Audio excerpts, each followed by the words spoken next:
ग्लानिर्भवति भारत अभ्युत्थानमधर्मस्य तदात्मानं सृजाम्यहम् परित्राणाय साधूनां विनाशाय च दुष्कृतां धर्म संस्थापनार्थाय संभवामि युगे युगे। अर्थात श्री कृष्ण कहते हैं, हे भारतवंशी, जब भी और जहाँ भी धर्म का पतन होता है और अधर्म की प्रधानता होने लगती है, तब तब मैं अवतार लेता हूँ। भक्तों का उद्धार करने, दुष्टों का विनाश करने तथा धर्म की फिर से स्थापना करने के लिए मैं हर युग में प्रकट होता हूँ। तात्पर्य: यहाँ पर सृजामि का अर्थ है कि भगवान स्वयं विराट रूप में प्रकट होते हैं।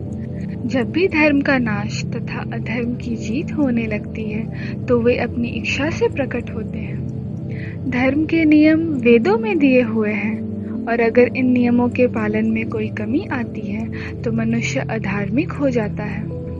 श्रीमद् भागवत में बताया गया है कि ऐसे नियम भगवान के नियम हैं। केवल भगवान ही किसी धर्म की व्यवस्था कर सकते हैं। वेद भी मूलतः ब्रह्मा के हृदय में से भगवान द्वारा उच्चारित माने जाते हैं। अतः धर्म के नियम भगवान के ही आदेश हैं। गीता के अंत में भगवान स्वयं आदेश देते हैं कि सर्वोच्च धर्म उन्हीं की शरण में आना है। वैदिक नियम जीव को पूर्ण शरणागति की ओर अग्रसर करने वाले हैं और जब भी असुरों द्वारा इन नियमों में कमी आती है तभी भगवान प्रकट होते हैं। वे हर एक अवतार लेने पर धर्म के बारे में उतना ही कहते हैं जितना उस परिस्थिति में जन समुदाय विशेष समझ सकता है, लेकिन लक्ष्य एक ही रहता है, लोगों को कृष्ण भावना भावित करना और धार्मिक नियमों के लिए आज्ञाकारी बनाना।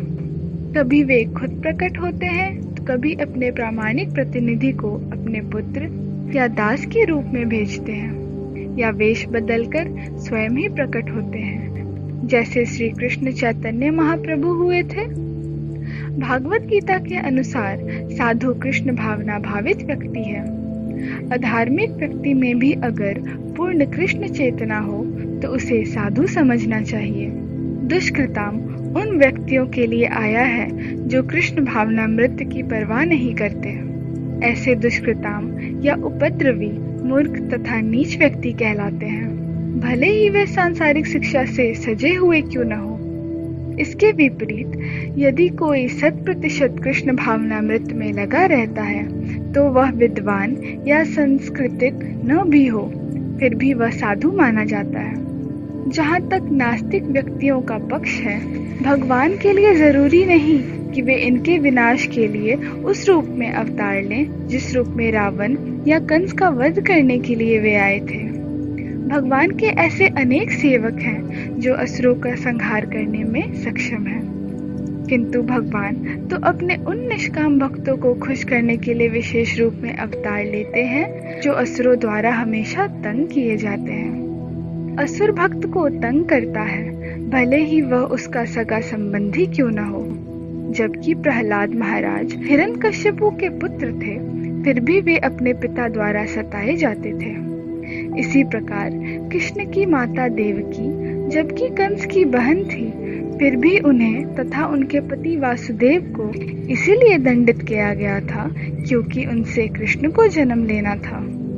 अतः भगवान कृष्ण खासकर देवकी के उद्धार करने के लिए ही प्रकट हुए थे, कंस को मारने के लिए नहीं। किंतु ये दोनों कार्य एक साथ ही संपन्न हो गए। अतः यह कहा जाता है कि भगवान भक्त का उद्धार करने तथा दुष्ट असुरों का संहार करने के लिए विभिन्न अवतार लेते हैं। हरे कृष्ण।